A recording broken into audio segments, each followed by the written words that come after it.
Welcome to Learning Bites as we explore the drive sales culture.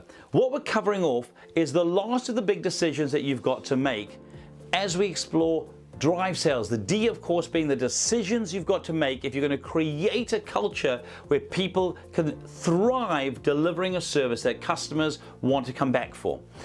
And what we're going to explore is around your processes and your systems. When you come together as a business, if you get really clear around what process and systems will we put in place, it can help people to get aligned with making sure that they follow that process or system.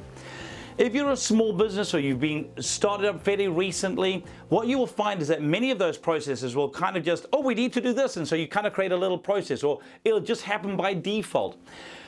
When you're starting, you can kind of get away with it, but as you start to grow, as you start to mature as a business, what you find is that if you want to unify people's actions, if you want to bring people together to get momentum, you need to make sure that everybody is doing the same thing, following the same process, that you have a degree of consistency.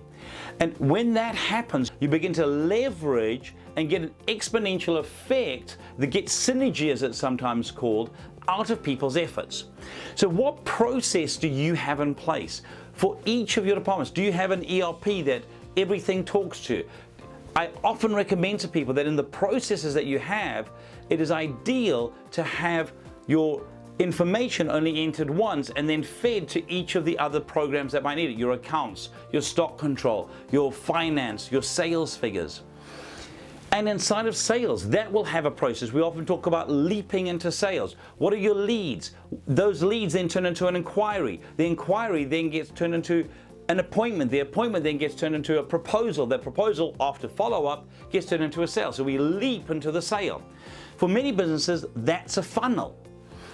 When you start to get really clear and you start to look at your process and go, right, our process has key steps. These are the steps that we follow. At each step, how long does it take inside of each step and between each step? So we start to measure the time. And then we start to look at, well, what's our conversion rate between those steps? So in the sales process, when you really start to refine that and understand that, you can take a funnel and turn it more into a pipeline, so that whatever goes in the top drops out the bottom.